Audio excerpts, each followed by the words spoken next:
Kamusta po? YouTube! Magandang umaga, tanghali at magandang gabi po sa inyong lahat. Siyempre po sa mga bisita po namin at lagi po namin nakakakwentuhan dito po sa Papong TV. Kami po ay lubusang nagpapasalamat sa inyong lahat mga kapatid. Kung bago kayo dito, huwag niyong kalimutan mag-subscribe. Siyempre po paki-like na rin po and paki-hit yun na rin po notification bell dahil everyday naman po tayo nag-upload. Araw-araw po tayo naghahatid ng tulong at nagbablog mga kapatid para malapitan po natin at marating natin yung mga kaibigan po natin na namumblema po sa usapang relasyon. Pag-usapan natin ngayon ay kung halimbawang tayo ay nagmamahal, nasaktan tayo, pakiramdam natin ay tayo ay binigla, naiwan sa ere mga kapatid at nasurpresa. At ngayon, tayo nga po ay naghahanap ng sagot, gumagawa ng paraan. Pakiramdam kasi natin ay halos wala na po tayong magawa dahil naipakita na nga po natin halos lahat pero ganun pa rin po ang nagiging resulta. Sa kahit anong situation na naiisip natin, we end up finding ourselves na running after sa taong mahal natin. Naghahabol tayo, gumagawa tayo ng paraan, ipinaglalaban natin mga kapatid pero wala pa rin pong halaga. Narito na nga po tayo sa punto na napapaisip na nga po tayo kung bakit biglang nagkaganon.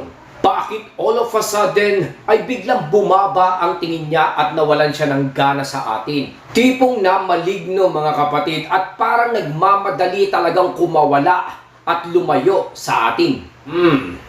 Baka naman po pwedeng tambayan niyo po muna ako mga kapapong, pag-usapan natin yan. Dahil ang isi-share natin ngayon, for sure ay makakatulong ng malaki kung halimbawang nandito tayo sa ganitong klaseng situation mga kapatid. Pero bago yan, lagyan po muna natin ng patalastas. Ayun o!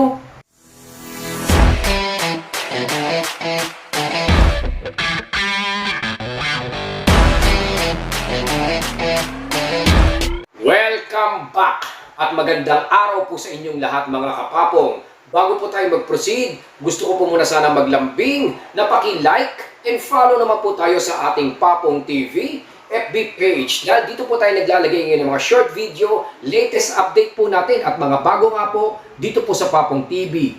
Tulad nga po ng ipinangako ko mga kapatid, tayo po ay magbibigay ng isang strategy. Lagi naman po natin ginagawa at patuloy naman tayong tumutulong. Pero ang ibabahagi natin ngayon will play a special role kapatid. Alam ko makakatulong ito, kaya yan po ang pag-uusapan natin. Certain plan that will definitely help and syempre po mag-work sa mga ex natin.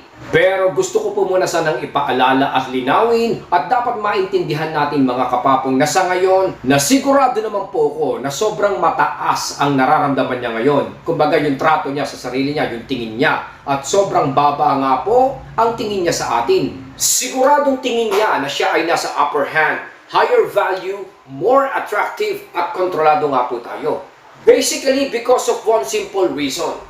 Tayo ang nasasaktan, tayo ang naghahabol, at siya nga po ang dumper. Utol, right at this moment sa mga panahon na to, kung tatanungin mo ko kung mahal ka niya, ay maaaring opo. Sa tanong naman na kung namimiss ka niya, ay opo rin. Pero sa tanong na kung gusto niyang mag-connect, makipagbalikan mga kapatid, ay sandaling sasagot po muna ako ng hindi. Simply because of two main reasons. One, yung nabanggit ko nga po earlier na sobrang baba ng tingin niya sa atin. Lower level. Number two, before and after that official breakup, yung nangyari sa inyo mga utol, sigurado ko na naiprogram na po ng ex natin yung mangyayari. Kumbaga, preparado at alam na po niya, although nakikita natin na medyo nag-struggle siya, alam na po niya na ang hiwalayan to ay mauuwi sa hindi magte-text, hindi tatawag, hindi kayo magkikita, magkakalimutan kayo, may mga situation na may mag-move on, alam na po niya yan at naiset na po niya yan. I mean kapatid, na nai-program at na-imagine na niya yung mangyayari sa sarili niya na wala kayo, na magagawa na niya yung mga bagay na probably against you. Magagawa na rin po niya yung freedom, magagawa na rin po niya yung mga gusto niyang marating. Fun, trips, obligations, at freedom. Kaya sa tanong na bakit bigla tayo nawala ng halaga mga kapatid, ito ay mga natural effect na nararanasan po ng ex natin. Sigurado naman ako na affected din po siya. Siyempre hindi naman po pwedeng hindi. Pero hanggat hindi niya nararanasan yun na i-program niya, ay hindi po niya makikita ang halaga natin mga kapatid. Alam naman natin na kahit po sino, pag halimbawang naihanda mo na yung sarili mo doon, ay medyo nagkakaroon ka ng problema at medyo nagkakaroon ka ng negative thoughts kung halimbawang hindi nangyari yung expected mo. Kaya nga big mistake mga kapatid na kung halimbawang naisip na niya yon at hindi pa nangyayari, tapos nandito tayo na parang ginugulo natin siya trying to get him or her back, ay malaki pong pagkakamali. Dahil hanggat hindi niya nararanasan to, ay hindi po niya makikita ang importansya mo, utol.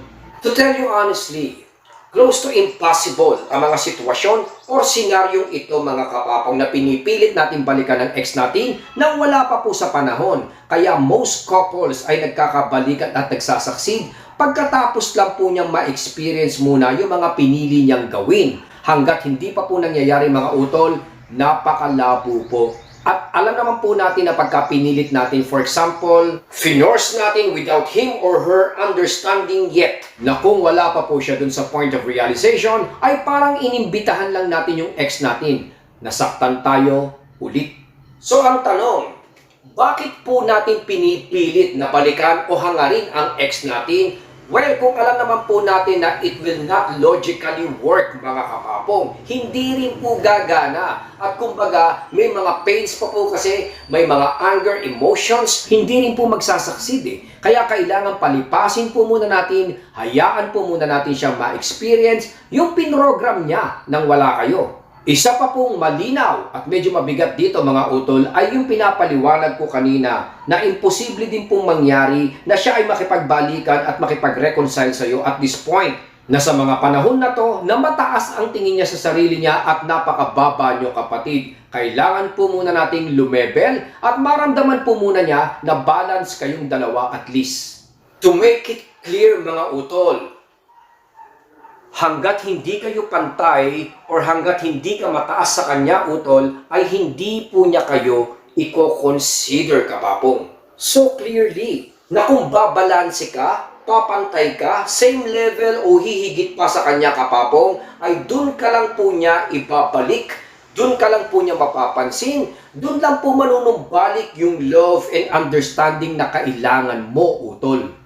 It's basic psychology. Yan po ang dynamics ng isang breakup situation.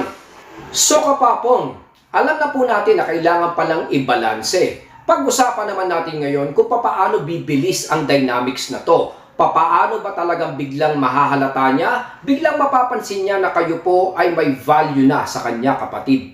Well, kailangan po nating pumantay at kailangan po nating mag-level up. Yan ang kailangan niyang makita.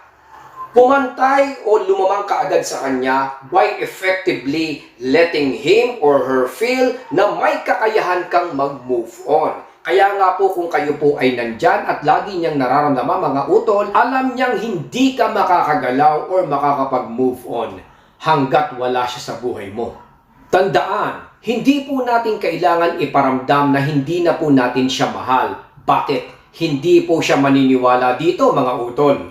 Pero at this point, kung may paparamdam mo sa kanya, yung pakiramdam ng being wasted, na you're definitely okay, kahit wala po siya mga kapapong, alam niyo po ba na it will change the favor. Magiging game changer ito sa nangyayari po sa inyo. Siguradong maaalarma ang ex mo kung mararamdaman niya na biglang nag-level kayong pareho. Kumbaga parang biglang balanse. Sa ganito kasi ay instantly mararamdaman niyang pantay kayo. In order for you to succeed, ay kailangan ma-establish mo to kaagad. Agad-agad sa ganitong klaseng position yung dalawa. Di yung nasa baba ka, trying to let them be aware na even in pain and all alone, ay maghihintay ka at mahal na mahal mo siya kapapong. Hindi po ito nararapat at hindi po ito magiging epektibo to bring him or her back po sa atin.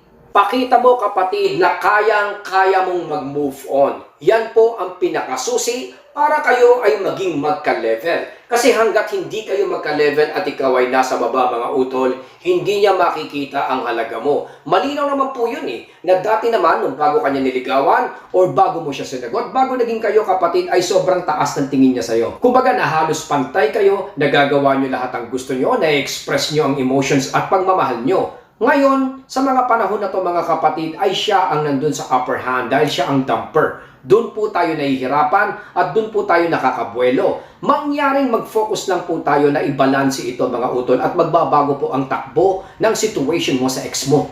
Put them in a position kung saan magkakaroon po sila ng self-doubt about po sa'yo. Siyempre, bigla niya makikita yung importance mo eh. Bigla kang tataas at a certain point at doon niya maiisip na baka pag iniwang kanya o baka tuluyan kayo magkalayo, ay magkamali siya ng desisyon. Make him or her feel na breaking up with you is a big mistake. Hanggang dito na lang po muna si Papong TV mga utol. I hope na nakatulong po tayo dyan sa mga kaibigan po natin dyan. Siyempre po, suportahan po natin ang mga YouTuber na Pilipino. Alagaan at bantayan po natin ang ating pamilya. Ingat po tayo mga kapatid. Maraming salamat po. Salud po, Papong TV.